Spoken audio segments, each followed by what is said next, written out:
This is one of the most important seals on your LT1, and it goes right there. Check out how I installed it. I made past videos about this, but I'm going to do it over again since everyone's paying attention now. But yeah, do this right and you won't have a problem. Do it wrong, you're going to have leaks all over the OptiSpark and in a front leak that you're not going to be able to find.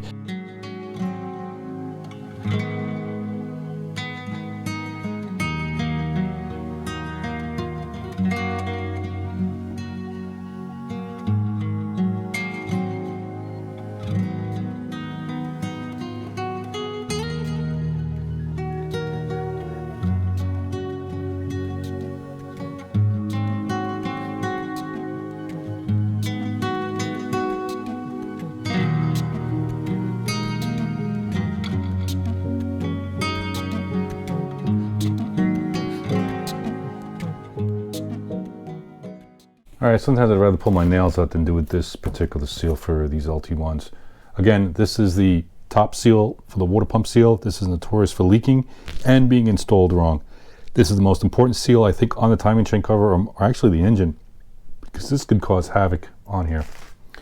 Again, we're going to go to the engine, but this is where it sits in here, and if it's applied wrong, then you're going to have massive leaks all the way down here through the OptiSpark, and you can think it's like a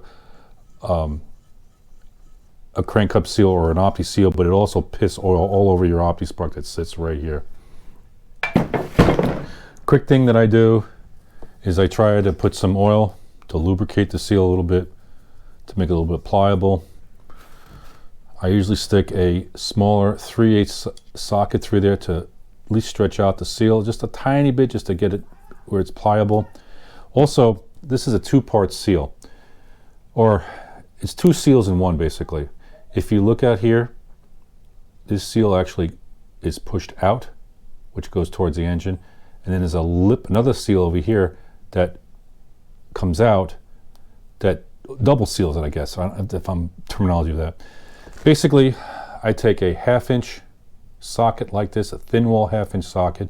They make tools for this, but you don't really need one. This socket's going to go over the spline this way, so when you're installing this, you have to have it this way. So socket in that way, and I'll explain more of this when I actually go to the engine and show you. But you have to get this correctly through this seal and make sure this sits right. Okay, so basically all you're doing is rolling this in, go through the back to the front. So this is actually front, go to the back to front, because you want the seal here. You don't want to roll the seal in. You want to make sure it slides over the socket nicely, and that's where you have the oil. And you want this top seal to flower out. All right, so let's go to the car and install this, and I'll show you what I'm talking about. So you're going to need this.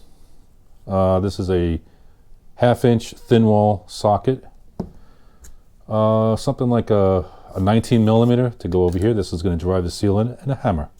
So let's go over the engine. I'll show you how I do it. All right, here we go. Now, again, the reason why we're using this particular socket is because you want this open end to slide over the spline gear and meet up with the mating surface over here, bypassing the rubber seal over here. Just like so, see? Now you want this seal to come in, line up a little bit,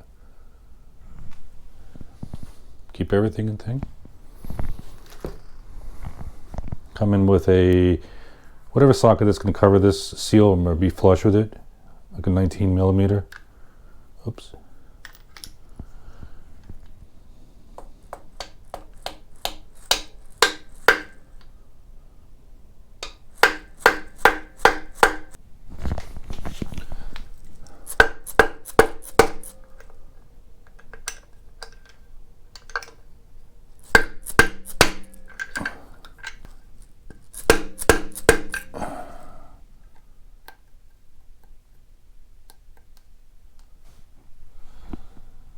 All the way around, you can see the yellow.